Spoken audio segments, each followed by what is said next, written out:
Di sini Anda perlu perhatikan, pada saat Anda mau niat dan pakai ihram, Anda perhatikan teman-teman sekalian, sunnah-sunnah ihram. Nah, sunnah-sunnah ihram ini adalah 5. Mandi, Anda niat mandi ihram. Ya, jadi tanggal 8, sebelum Anda pakai ihram, sebelum ke Mina hari Tarwiyah, Anda mandi niat dalam hati mandi ihram. Tidak ada niat khusus dengan lisan, Anda cukup niat dalam hati saja. Kalau akan mandi ini mandi ihram. Anda mandi yang terbaik. Mandi dengan bersih, pakai sampo, pakai sabun, segala macam itu ya. Kemudian setelah mandi ada 5 tadi saya bilang sunnahnya, potong kuku. Kemudian mencukur bulu kemaluan. Kemudian mencukur bulu ketiak. Ya, ini 4 ini laki-laki perempuan sama. Mandi, potong kuku. Tentu ini boleh tidak berurut ya. Misalnya Anda mau potong kuku dulu nggak masalah. Yang penting Anda kerjakan ini. Mandi, potong kuku, cukur bulu kemaluan, cukur bulu ketiak. Ini laki-laki perempuan sama. Yang kelima khusus laki-laki, mencukur kumis. Ya, ini ya sunnah ihram gitu ya. Jadi Anda lakukan dulu ini 5-5-nya, baru kemudian Anda pakai ihram di tanggal 8 hari Tarwiyah gitu ya. Anda mandi, Anda potong kuku, cukur bulu ketiak, cukur bulu kemaluan, kemudian cukur kumis bagi laki-laki tambahnya, lalu pakai baju ihram. Nah, ihram laki-laki sama perempuan berbeda. Ihram laki-laki 2 lembar kain putih yang tidak boleh dijahit. Dan hanya ini bapak-bapak pakai ya, tidak boleh pakai pakaian apapun selain 2 kain lembar ini. Tidak boleh pakai kaos dalam, tidak boleh pakai celana dalam, tidak boleh pakai topi, surban, tidak boleh pakai kaos kaki ya. Cukup betul-betul 2 lembar kain ini. Kepala Anda terbuka juga ya. Kalau pakai payung boleh, karena payung jauh, tidak di atas kepala langsung. Tapi kalau kopiah, kayak yang saya pakai misalnya, atau Anda pakai kain ihram tutup karena merasa panas, itu nggak boleh lagi. Ya, setelah Anda niat melaksanakan ibadah haji ini. Jadi perhatikan baik-baik gitu ya. Laki-laki cuma pakai itu. Sama juga Anda dianjurkan pakai sandal, karena laki-laki tidak boleh menutup mata kakinya, gitu ya. Dan di zaman Nabi SAW pernah ada orang yang pakai sepatu, maka Nabi SAW menyuruh ganti sandal. Kalau tidak ada, maka disuruh potong sampai tidak menutup mata kakinya. Tapi bagi perempuan justru lengkap pakaiannya. Maaf, semua pakaian dalam, gamisnya pakai ya. Semua dipakai dari kepala sampai kaki, termasuk kaos kaki. Ibu-ibu perhatikan ya, karena banyak orang-orang kita, ibu-ibu kita semoga Allah kasih hidayah, mereka pakai jilbab tapi nggak pakai kaos kaki, padahal kakinya itu aurat. Yang boleh kelihatan cuma telapak tangan sama wajah saja. Termasuk wanita yang bercadar dan pakai kaos tangan itu dibuka pada saat sedang melaksanakan ibadah umroh ataupun haji, gitu ya. Yuk jadi bagian dari dakwah kami. Dukung operasional dakwah dan sosial kami, raih pahala amal jariah yang terus mengalir sampai hari kiamat. Assalamualaikum warahmatullahi wabarakatuh. Alhamdulillah. Selalu saja lisan kita bersyukur, berzikir, mengingat Allah Subhanahu wa taala, karena memang kita meyakini la ilaha illallah, la ma'budu bihaqqin illallah. Tidak ada Tuhan, pencipta, penguasa seluruh alam semesta ini dan juga diri kita kecuali Allah Subhanahu wa taala. Mengingat Allah adalah ibadah yang sangat mulia, dan susunan kata alhamdulillah bagian daripada mengingat Allah dan juga dihitung sebagai kata-kata syukur, berterima kasih kepada Allah Subhanahu wa taala. Dan Allah kekalkan dalam firman-Nya dalam Al-Qur'an, la in syakartum la azidannakum. Kalau kalian bersyukur maka pasti aku akan tambah. Dan termasuk nikmat Allah yang sangat besar adalah Allah masih memberikan kita keislaman dan keimanan, dan juga pada hari ini Allah masih memberikan kita umur di mana kita bisa memaksimalkan dalam melaksanakan tugas kita beribadah kepada Allah Subhanahu wa taala. Sebagaimana Allah kekalkan dalam surah Az-Zariyat, "Wa ma khalaqtul jinna wal insa illa liya'budun." Aku tidak ciptakan jin dan manusia kecuali untuk beribadah dan tunduk juga patuh kepadaku. Dan kalau di masa lalu tentunya kita sudah mengerjakan amal-amal soleh, hari ini kesempatan emas untuk menambahnya. Kalau di masa lalu ada amal soleh yang kurang, maka hari ini kesempatan kita menyempurnakan. Kalau di masa lalu ada amal soleh yang belum dikerjakan, hari ini kesempatan kita mengerjakan. Dan kalau di masa lalu kita memiliki dosa-dosa, pada hari ini kesempatan kita bertaubat agar lepas dari hukuman Allah Subhanahu wa taala. Dan insya Allah kita berkumpul siang ini, walaupun online, tapi insya Allah juga dengan niat baik untuk melaksanakan dan menghadiri majelis ilmu tentunya, dan mempelajari lebih dalam berhubungan dengan masalah syariat Allah Subhanahu wa taala, dan diantaranya tentang masalah haji pada kesempatan ini. Apa itu haji, apa keutamaannya, kemudian bagaimana tata cara pelaksanaannya, serta bagaimana agar kita bisa mabrur tentunya ya. Tapi berhubungan sekali dengan tata pelaksanaan nanti, itu akan mabrur. Dan mungkin sekaligus bagi teman-teman dokter yang akan bertugas ataupun semua petugas haji, juga mereka bisa meraih kesempatan untuk haji, pahalanya kalau memang diberikan izin tentunya oleh pemerintah untuk haji. jadi bukan hanya sekedar jadi petugas, maka bisa meraih dua keutamaan sekaligus, yaitu keutamaan melaksanakan ibadah haji dan juga berbuat baik dan membantu para jemaah haji untuk menjaga kesehatan mereka ataupun mereka sembuh dari penyakit misalnya, atau kebutuhan-kebutuhan yang lain selain teman-teman medis. Dan hal yang terbaik untuk kita kerjakan, atau yang terbaik kalau kita ingin mengerjakan sebuah amal soleh adalah kita mulai dengan mengetahui apa yang dijanjikan oleh Allah Subhanahu wa taala di ibadah itu. Namun sebelumnya kita akan sebutkan masalah haji. Haji dan umroh ini adalah dua rangkaian ibadah yang diperintahkan oleh Allah Subhanahu wa taala dan dijadikan sebagai rukun Islam kita yang kelima, yaitu ibadah haji bagi yang mampu melaksanakannya. Dan mampu di sini tentunya mampu secara fisik, mampu juga secara finansial, baik dia dibiayai atau dibiayai, baik dia dibiayai atau dia membiayai dirinya sendiri. Dan ibadah umroh lebih sederhana daripada ibadah haji, namun semuanya hukumnya wajib bagi yang pertama kali melaksanakan, baik haji maupun umroh. Bapak Ibu bisa melihat dalam surah Al-Baqarah ayat 196, Allah berfirman, wa atimul hajja wal umrata lillah.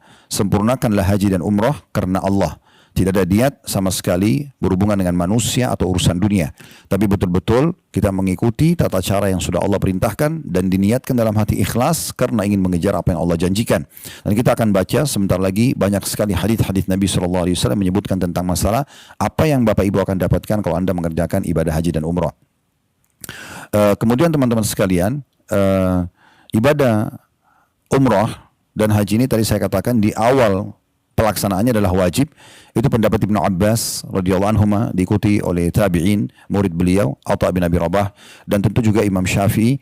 Mereka rahimahullah, mereka berpegang pada Al-Baqarah 196 tadi, mengatakan kalau haji bukan wajib maka tentu saja tidak akan kalau umrah bukan wajib maka tidak akan disandingkan dengan haji. Jadi ibadah ini memang wajib teman-teman sekalian dan jangan ditunda.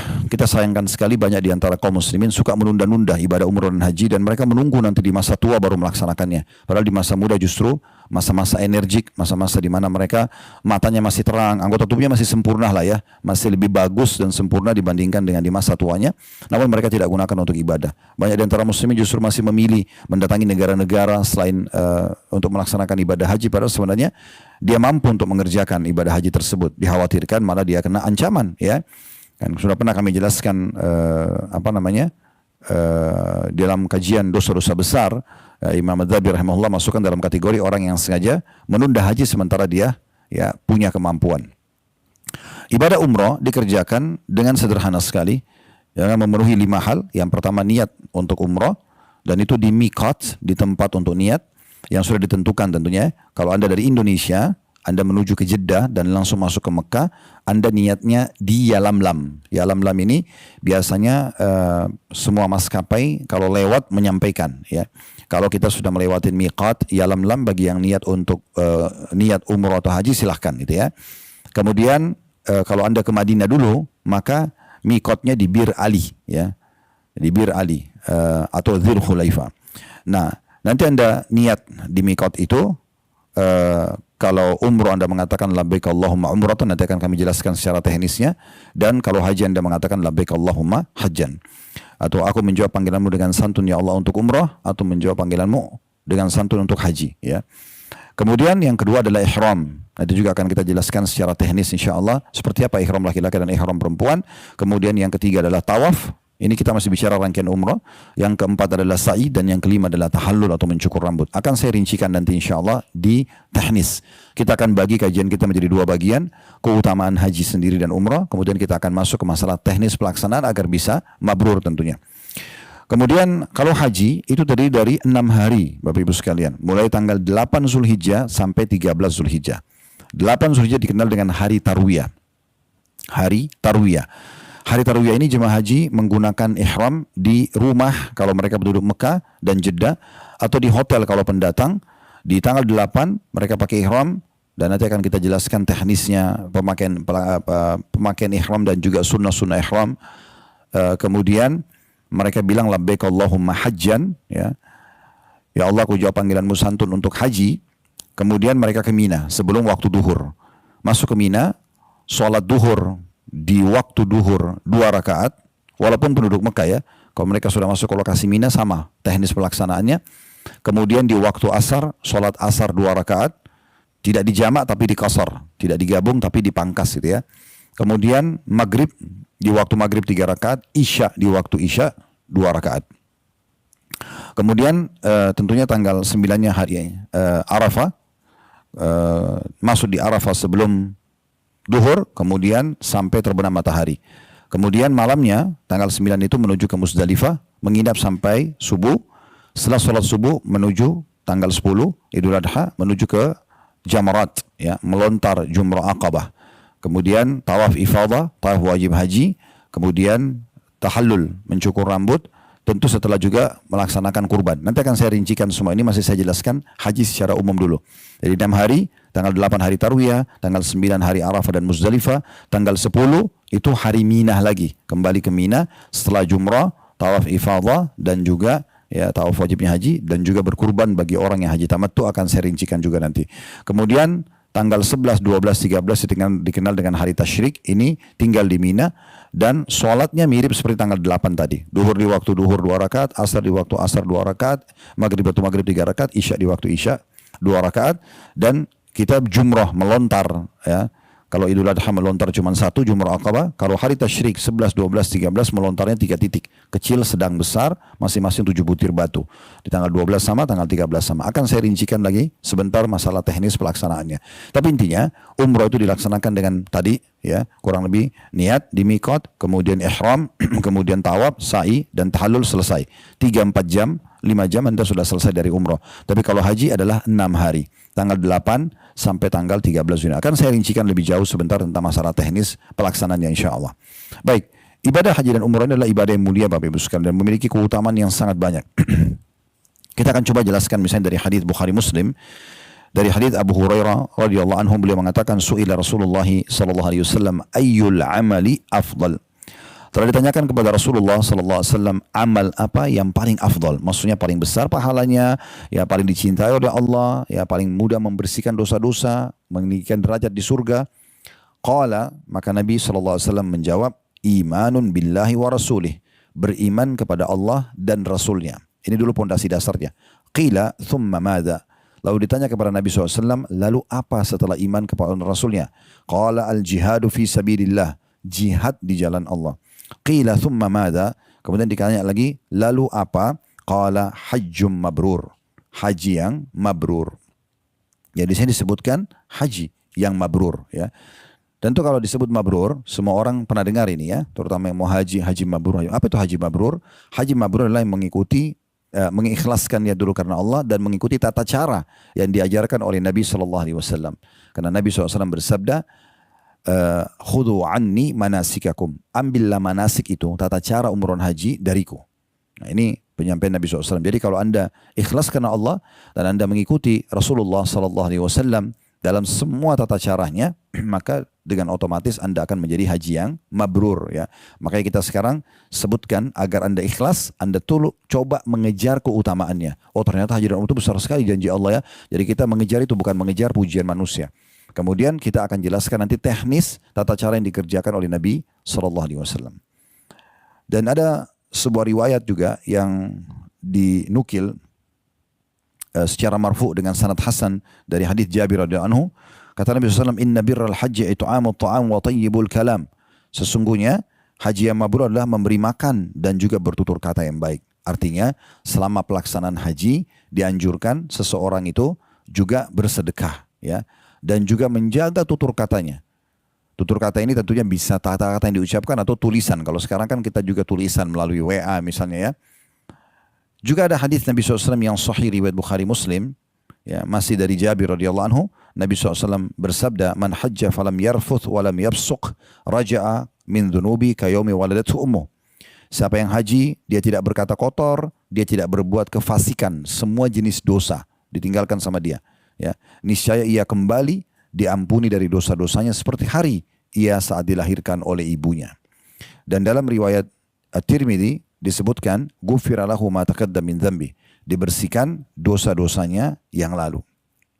Jadi haji ya, yang mabrur adalah amal yang afdal setelah iman kepada Allah dan juga jihad di jalan Allah subhanahu wa ta'ala. Dan haji yang mabrur, kami sudah katakan tadi, dia ikhlas karena Allah mengikuti tata cara. Nah, di antara tata cara teknis nanti akan kita jelaskan di bagian kedua kajian kita. Dan juga mengikuti tadi apa yang disampaikan. Ikuti dengan sedekah, ya. Kalau Anda bawa uang, Anda beli makanan, bagi kepada jemaah haji, beli minuman di Mina, di Arafah, di Muzdalifah selama Anda mampu, ya. Dan juga menjaga tutur kata. Jangan juga berbuat dosa-dosa, ya. Berapa banyak orang yang masih gosip sementara haji, tontonan-tontonan haram, mendengar hal-hal yang haram, menjama yang haram, tersingkap auratnya misalnya. Semua ini hal-hal yang harus diperhatikan baik-baik, ya. Karena dia masuk dalam kefasikan. Ya, saya pernah pengalaman di musim haji, lewat di sebuah di jalan waktu itu di Mina. Kemudian ada jemaah haji dari negara-negara lain pada berkumpul di tenda orang Indonesia, orang kita, ya. Ternyata orang-orang ini karena masih awam, mereka tidak paham juga mungkin hukum, ya. Tidak semua orang haji itu paham agama.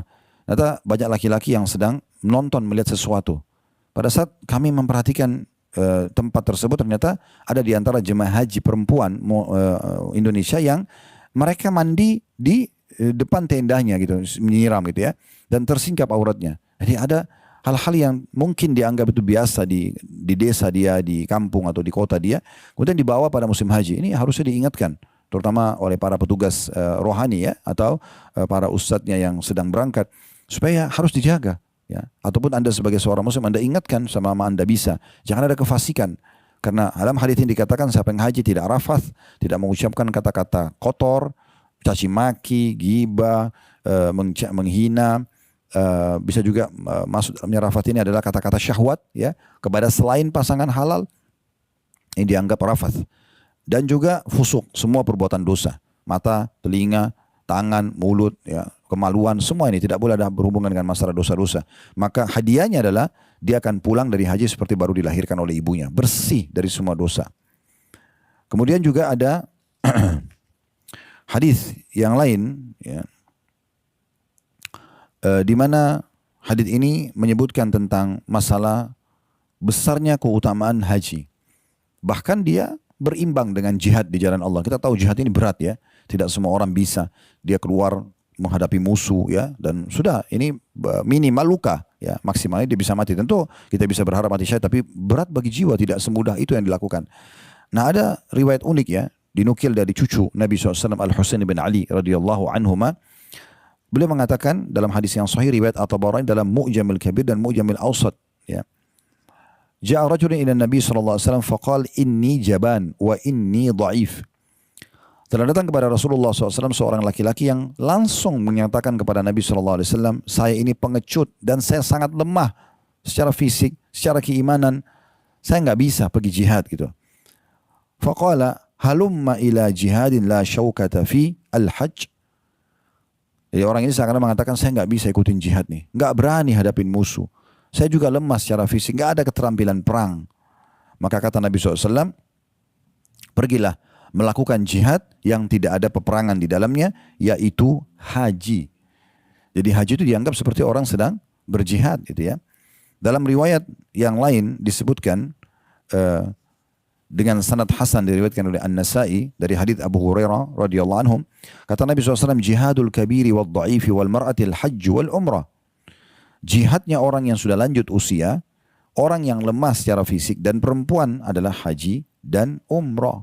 Haji dan umrah itu dianggap jihad. Juga hadis yang sahih diriwayatkan oleh Bukhari, Ummul Mukminin Aisyah radhiyallahu anha, semoga Allah muliakan beliau, di mana orang-orang Syiah terus mencaci maki beliau radhiyallahu anha. Kita akan membela dan mencintai beliau bersama dengan mertua Nabi SAW Abu Bakar dan Umar radhiyallahu anhum, di mana ketiga orang ini betul-betul fokus untuk disalahkan dan dikafirkan, dicaci maki oleh orang-orang Syiah, ya. Tentu Allah ingin menambahkan pahala buat mereka. Ummul Mukminin Aisyah kekasih Rasulullah SAW berkata, qultu ya Rasulullah, naral jihada afdalal a'mal. Afala nujahid? Kami melihat, para wanita juga melihat, ternyata jihad itu adalah amal yang besar sekali keutamanya. Apakah kami perempuan berjihad? Qala lakinna afdalal jihadi hajjum mabrur. Kata Nabi SAW, tapi jihad yang paling utama bagi kalian adalah haji yang mabrur. Jadi maksudnya tidak perlu perempuan pergi ke medan perang. Udah cukup pergi haji yang mabrur, ya, ikutin tata cara yang benar, maka sama dengan jihad.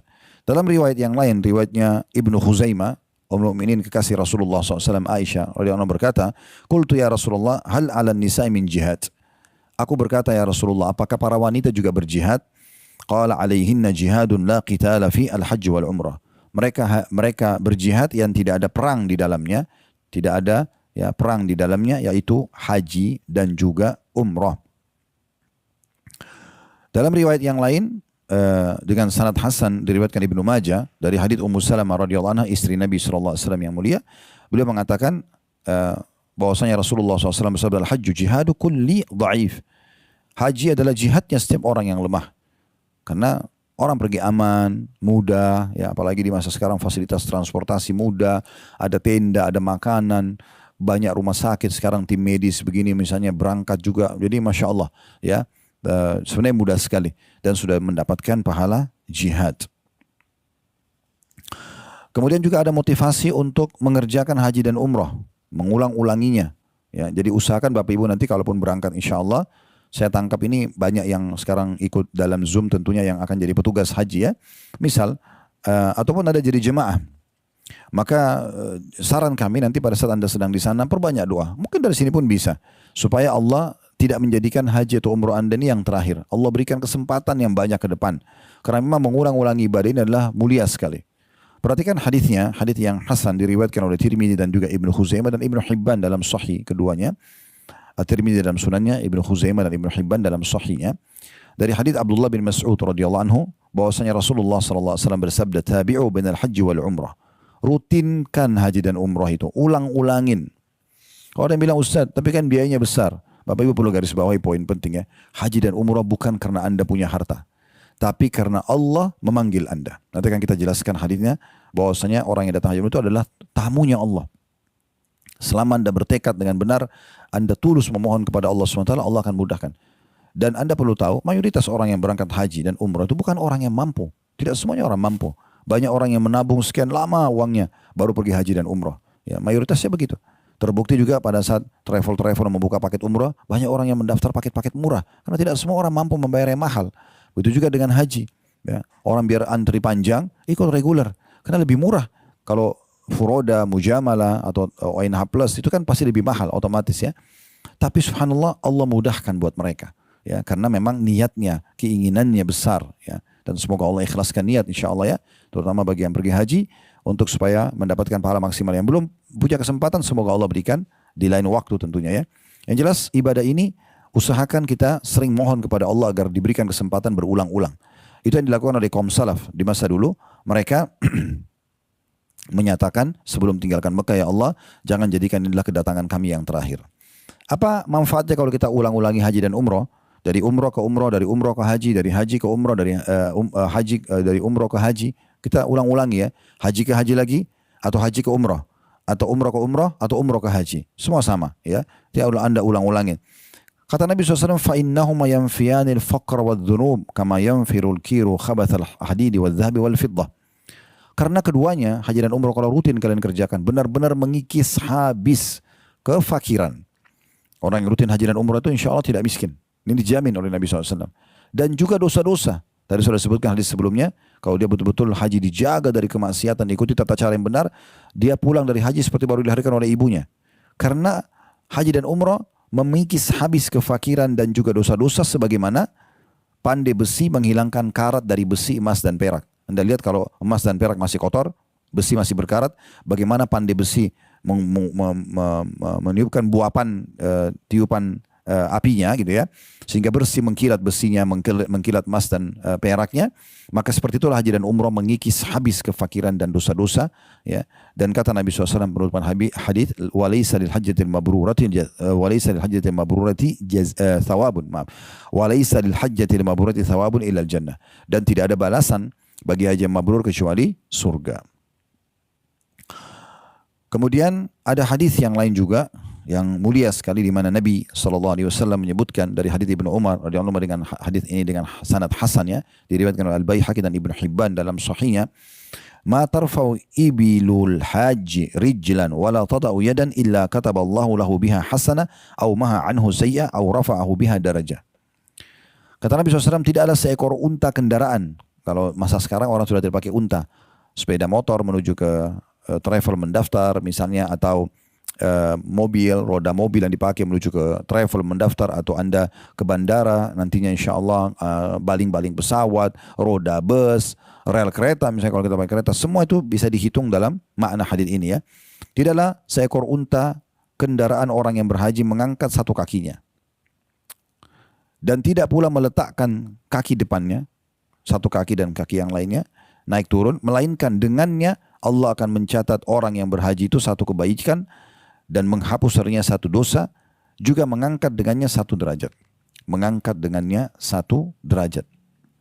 Dalam riwayat yang lain disebutkan, tidaklah seseorang itu, ya, jadi kalau tadi tunggangannya saja, kalau riwayat yang lain adalah tidaklah seseorang itu mengangkat kakinya dan hewan tunggangannya, satu angkat yang satu juga turun itu ya, kecuali akan dicatatkan baginya pahala dan diangkat derajat. Sebagaimana sabda Nabi SAW, ya, fa inna laka minal ajri idza amamtal baital atiq alla tarfa'u kadama aw tada'aha anta wa dabbatuka illa kutibat laka hasanah. Dan sesungguhnya pahala yang kau akan dapatkan pada saat engkau menuju ke Baitul Atiq, ke Ka'bah, tidaklah engkau mengangkat telapak kaki dan meletakkannya, engkau dan hewan tungganganmu. Berarti kalau tadi riwayat yang sebelumnya hanya hewan tunggangan atau kendaraan, tapi ini juga pelaksana haji dan umrah itu, kecuali akan dicatatkan ya setiap langkah kaki satu pahala, setiap juga roda kendaraan kalau kita sekarang ya satu pahala, dan diangkat satu derajat. Riwayat tadi sebelumnya diampuni juga dosanya. Ini kan luar biasa ya. Jadi kita harus memahami baik-baik bahwasanya keutamanya sangat besar Bapak Ibu sekalian ya. Anda bisa dapat pahala yang sangat banyak. Kemudian hadis yang lain juga menyebutkan tentang keutamaan. Ini tadi yang saya janjikan. Kalau memang pelaksana haji dan umrah itu dia adalah tamu Allah. Hadis dengan sanad hasan diriwayatkan oleh Al-Bazzar dari Jabir radhiyallahu anhu bahwa Rasulullah SAW bersabda, Al-Hujjaj wal-Umar wafdullah da'ahum fa'ajabu wa sa'aluhu fa'atahum. Para jemaah haji dan umrah itu adalah delegasi Allah, tamu Allah. Jadi Anda semua ini akan haji ini tamu-tamu Allah, pilihan. Allah memanggil mereka, lalu mereka pun memenuhi panggilannya. Bagaimana kita bisa faham Allah memanggil kita? Misal Anda dapat peluang nih, teman-teman yang jadi petugas misalnya ditawarkan, atau ada pendaftaran Anda sengaja mendaftar, itu seperti Anda menjawab panggilan Allah SWT, karena Anda tahu itu musim haji akan dipanggil, atau Anda sebagai jemaah Anda pergi mendaftar ya sehingga dapat giliran untuk berangkat misalnya kalau reguler, atau misalnya Anda ke travel ONH Plus misalnya, Anda pakai visa kuota resmi, atau Anda pakai visa mujamalah, ataupun Anda pakai furoda, biasa disilakan begitu, maka ini teman-teman sekalian Anda berarti menjawab panggilan Allah Subhanahu Wa Taala. Mungkin Anda melihat flyer, Anda tergerak hatinya untuk mendaftar. Ini semua Anda menjawab panggilan Allah. Mirip kalau kita dengar azan sholat, kemudian kita segera menjawab seruhan azan tersebut dengan mengerjakan sholat. Saya ulangi hadisnya, kata Nabi SAW, sesungguhnya para jemaah haji dan jemaah umrah adalah delegasi Allah. Allah memanggil mereka dan lalu mereka pun memenuhi panggilannya dan mereka memohon kepadanya. Jadi selama haji dan umrah berdoa, maka Allah pun memberi permintaan mereka, memberi jawaban atas doa mereka. Jadi orang jemaah haji itu juga mustajab doa. Ya, selain pembersihan dosa tadi ya, selain juga dicatatkan banyak sekali pahala setiap langkah-langkahnya gitu ya. Dan hadis yang lain Ibnu Umar menyampaikan, hadis hasan diriwayatkan oleh Ibnu Majah dan Ibnu Hibban, bahwasanya Nabi SAW bersabda, Al-ghazi fisabilillah wal hajj wal mu'tamir wafdullah da'ahum fa'ajabu wa sa'alu fa'atahum. Orang-orang yang berperang di jalan Allah, orang yang haji dan orang yang berumrah adalah para delegasi Allah. Allah memanggil mereka, lalu mereka pun memenuhi panggilannya, dan mereka memohon kepadanya, dan dia pun Allah mengabulkannya. Jadi Allah samakan di sini orang yang perang, orang yang haji, orang yang umrah sama. Mereka dianggap delegasi Allah Subhanahu wa Ta'ala. Ada sebuah hadis yang saya senang sekali membacanya karena menyebutkan keutamaan yang banyak dari haji dan umrah ya, terutama haji. Yaitu hadis yang diriwayatkan dengan sanad hasan, disampaikan oleh Ibnu Hibban di dalam sahihnya dari hadis Ibnu Umar radhiyallahu anhu ya, karena hadis ini cukup panjang, jadi memang kita butuh lebih konsentrasi, dan Bapak Ibu yang mau haji butuh tentang mengetahui keutamaan ini supaya Anda tidak sia-siakan ya. Ibnu Umar mengatakan, kunna jalisan ma'an Nabi SAW fi Masjid Mina. Satu hari kami pernah duduk bersama Nabi SAW di masjid di Mina, lagi melaksanakan ibadah haji. Fa'atahu rajulun minal ansar wa rajulun min Thaqif. Maka datang kepada Nabi SAW seseorang laki-laki dari orang Ansar, suku Ansar asli Madinah, dan satu lagi dari suku Thaqif. Fasallama thumma qala. Dua-duanya ucapin salam, lalu keduanya berkata, Ya Rasulullah, ji'na nas'aluk. Wahai utusan Allah, kami datang untuk bertanya pada anda.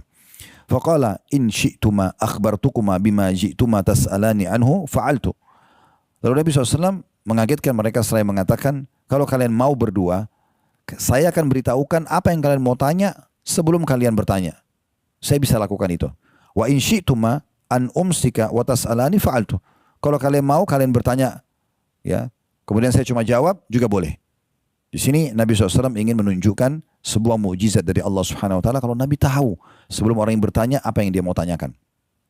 Karena keduanya penasaran, lalu keduanya mengatakan faqala akhbirna ya Rasulullah, tolong beritahukan kepada kami. Qala Thaqafi lil Ansari sal. Orang dari Thaqif mengatakan kepada orang Ansar, ya, silakan Anda bertanya lebih dulu.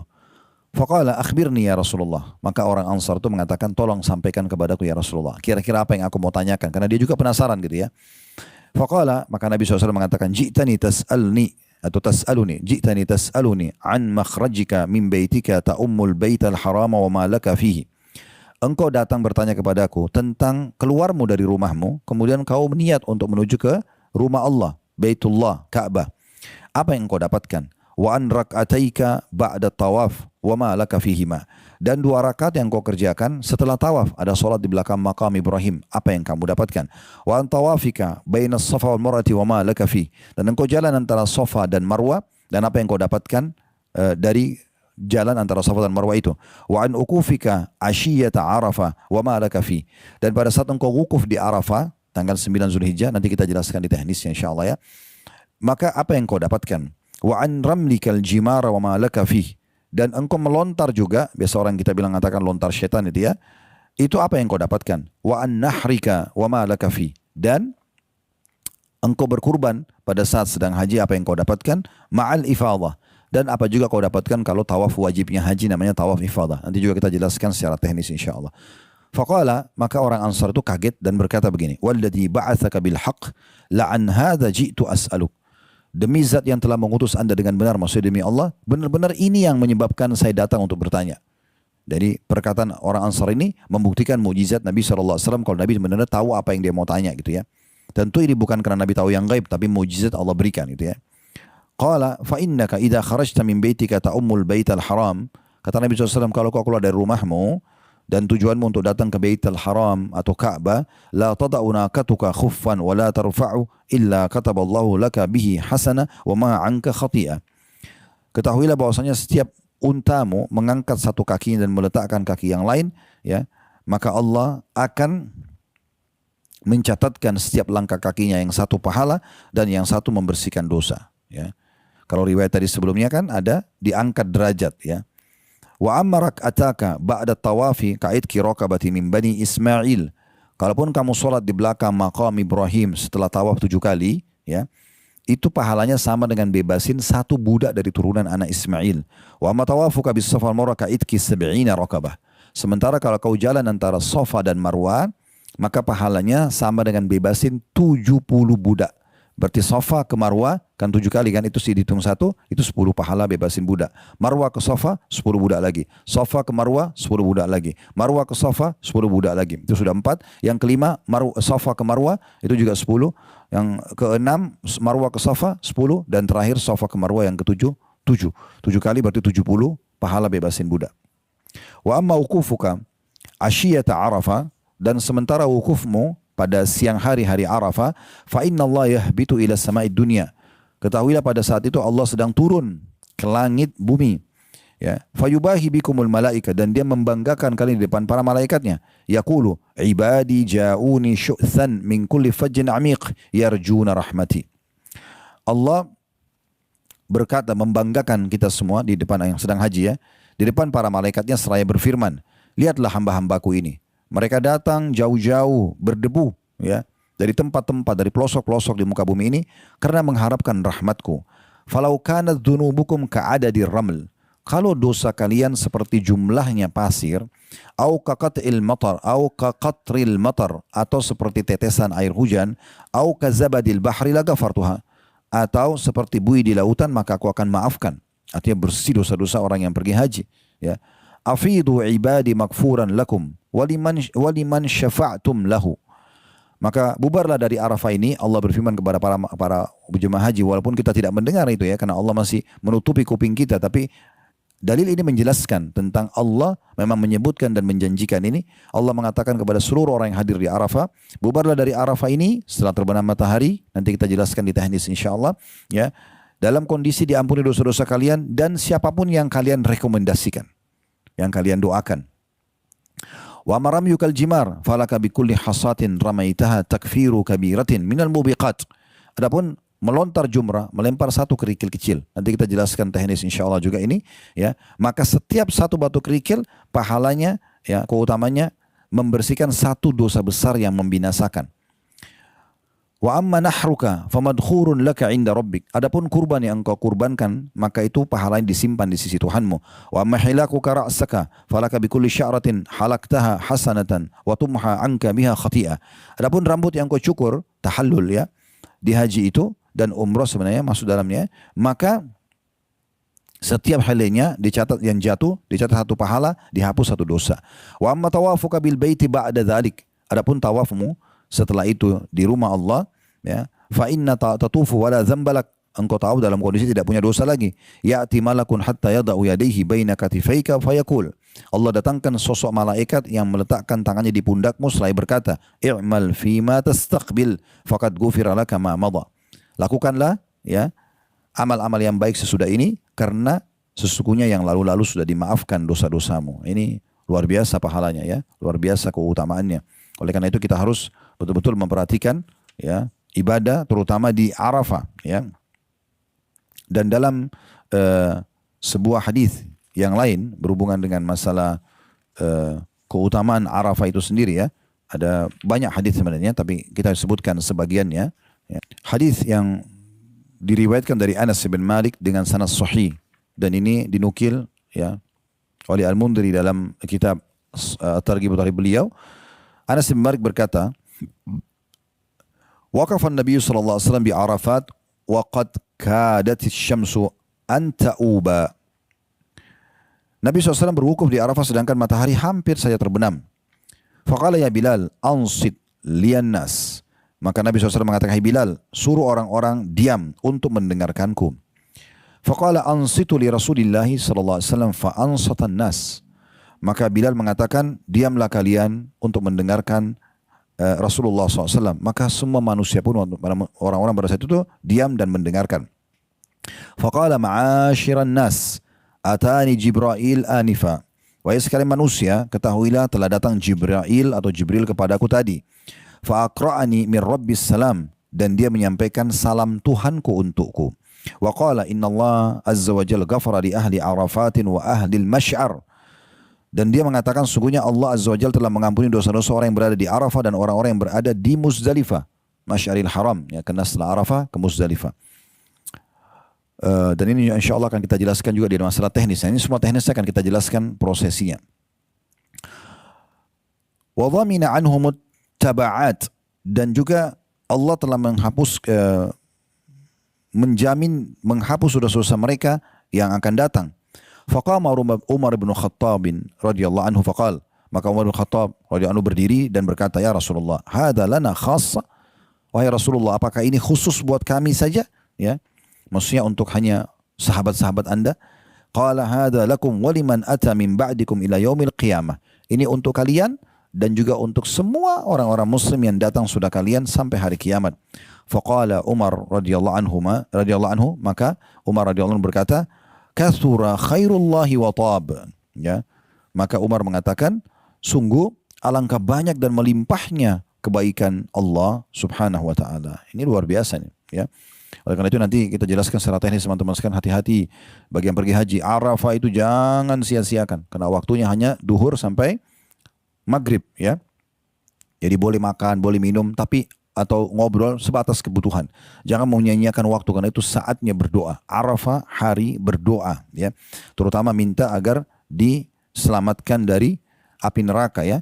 Dalam hadis yang sahih diriwayatkan oleh Muslim, An-Nasai dan juga Ibnu Majah dari Ummul Mukminin Aisyah radhiyallahu anha, beliau mengatakan Rasulullah SAW bersabda, "Ma min yawmin aktsara min an yu'tikallahu fihi 'abidan minan nari min yaumi Arafah."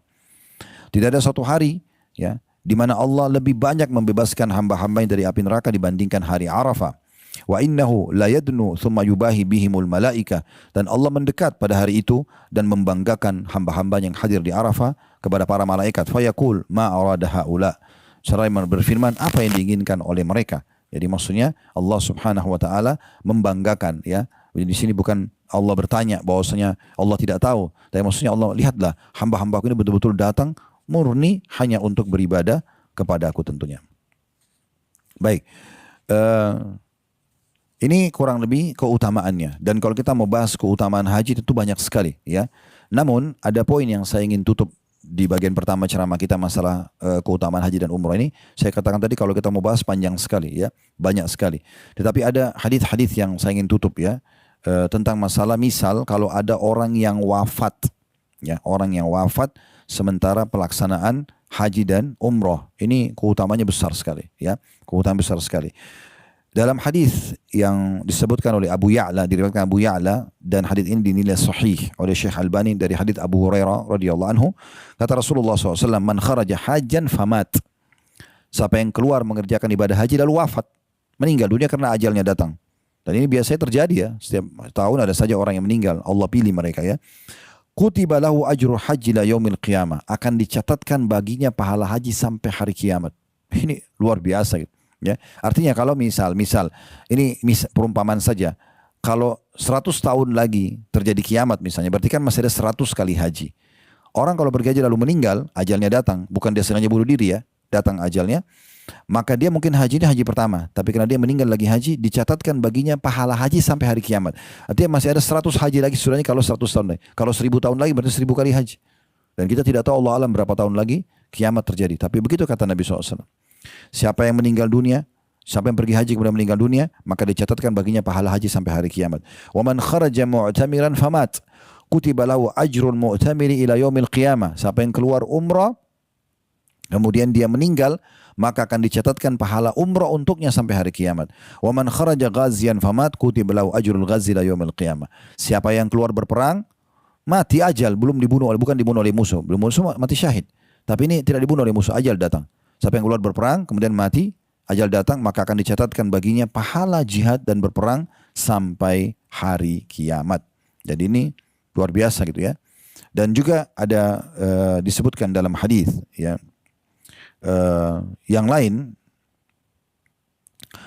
hadis Bukhari Muslim, Ibnu Abbas menukil dalam hadis sahih tentunya radhiyallahu anhu, Ibnu Abbas radhiyallahu anhu berkata, "Baina rajulun waqifun ma'a Rasulillah SAW bi Arafah."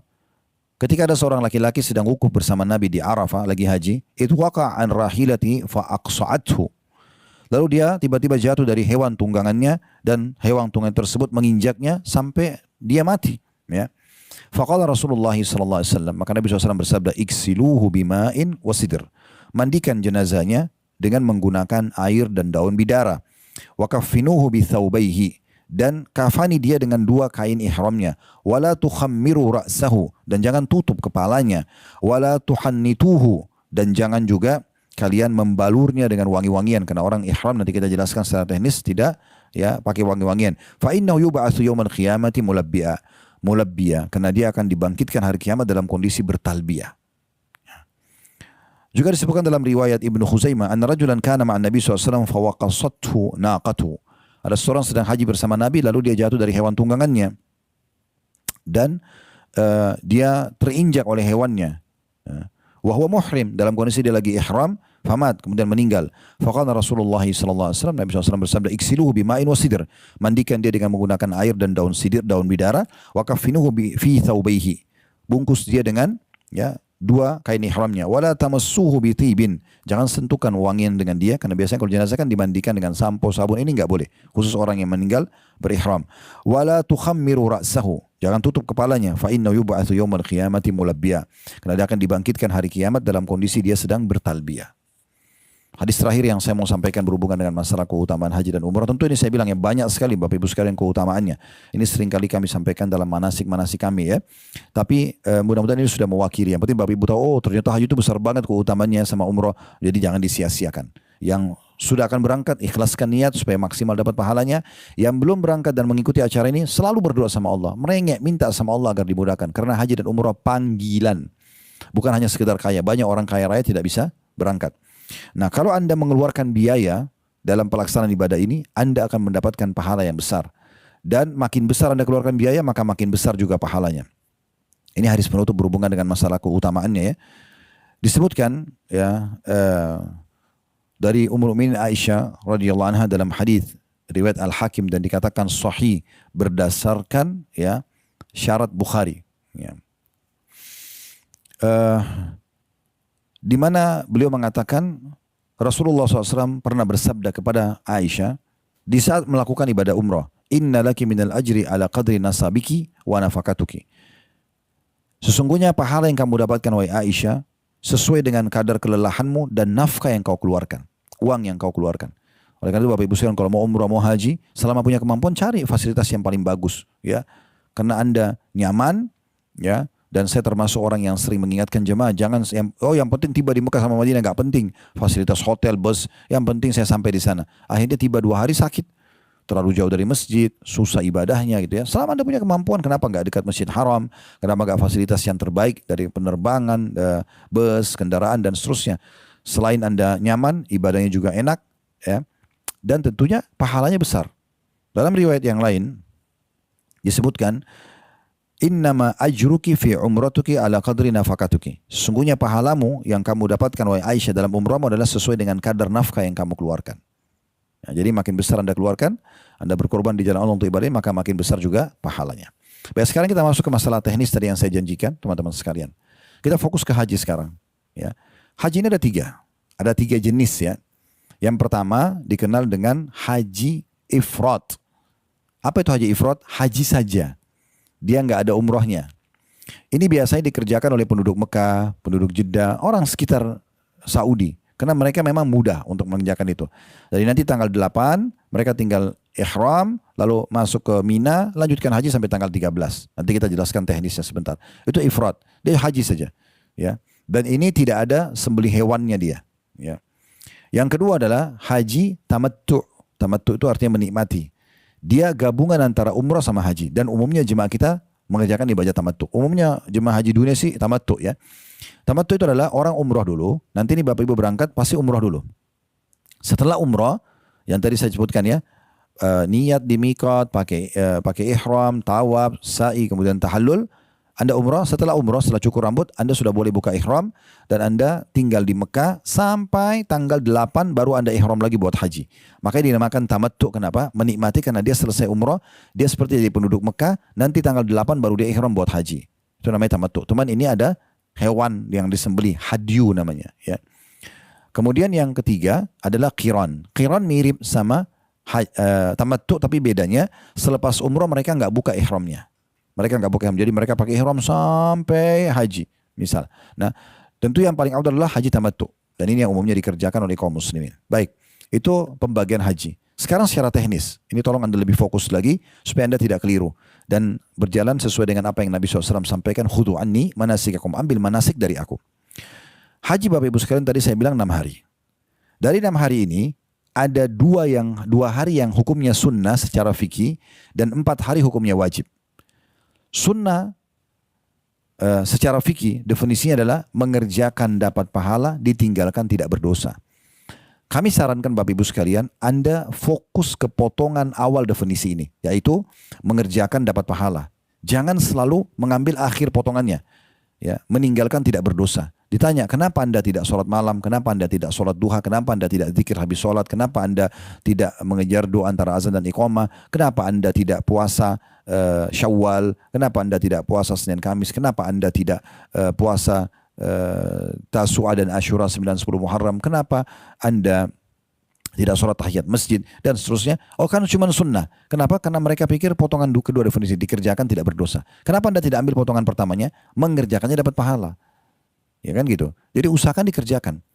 kami sarankan agar 6 hari ini semua dikerjakan. Walaupun hari pertama tanggal 8 dan hari terakhir tanggal 13 hukumnya sunnah secara fikih. Tanggal 9, 10, 11, 12 wajibnya haji. Gitu ya. Jadi 6 hari ini Bapak Ibu sekalian. Nah, kalau Anda betul-betul tidak bisa tanggal 8 sama tanggal 13 minimal 4 hari ini. 9, 10, 11, 12. Sekali lagi saya ulangi 6 hari haji. Tanggal 8 Zulhijjah, 9, 10, 11, 12, 13. 2 harinya, hari pertama tanggal 8 dan hari terakhir tanggal 13 sunnah hukumnya. Wajib 9, 10, 11, 12. Ini dulu. Baik, sekarang teknis pelaksanaannya. Kalau kita bicara idealnya ya, 6 hari Anda lakukan. Nah biasanya petugas ini kalau setahu saya sih harusnya melaksanakan ini ya. Tapi saya tidak tahu teknis lapangan karena saya belum pernah jadi petugas ya. Semoga Allah teman-teman diikhlaskan niatnya melaksanakan ini ya. Nah kalau Anda secara teknis tanggal 8 hari Tarwiyah itu Anda ihram dari penginapan Anda. Ya, hotel mungkin yang Anda nginap. Tanggal 8 selepas sholat duha, waktu duha Anda pakai ihram dari hotel. Dan niat untuk melaksanakan ibadah haji. Niatnya labbaik Allahumma hajjan. Labbaik Allahumma hajjan. Artinya aku ya Allah jawab panggilanmu dengan santun untuk haji. Ya. Nah di sini Anda perlu perhatikan pada saat Anda mau niat dan pakai ihram, Anda perhatikan teman-teman sekalian sunnah-sunnah ihram.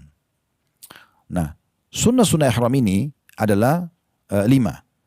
Mandi, Anda niat mandi ihram.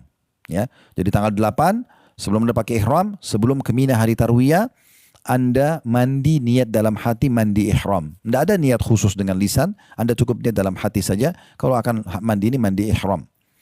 Anda mandi yang terbaik. Mandi dengan bersih, pakai sampo, pakai sabun, segala macam itu ya. Kemudian setelah mandi ada 5 tadi saya bilang sunnahnya, potong kuku. Kemudian mencukur bulu kemaluan. Kemudian mencukur bulu ketiak. Ya, ini 4 ini laki-laki perempuan sama. Mandi, potong kuku. Tentu ini boleh tidak berurut ya. Misalnya Anda mau potong kuku dulu nggak masalah. Yang penting Anda kerjakan ini. Mandi, potong kuku, cukur bulu kemaluan, cukur bulu ketiak. Ini laki-laki perempuan sama. Yang kelima khusus laki-laki, mencukur kumis. Ya, ini ya sunnah ihram gitu ya. Jadi Anda lakukan dulu ini 5-5-nya, baru kemudian Anda pakai ihram di tanggal 8 hari Tarwiyah gitu ya.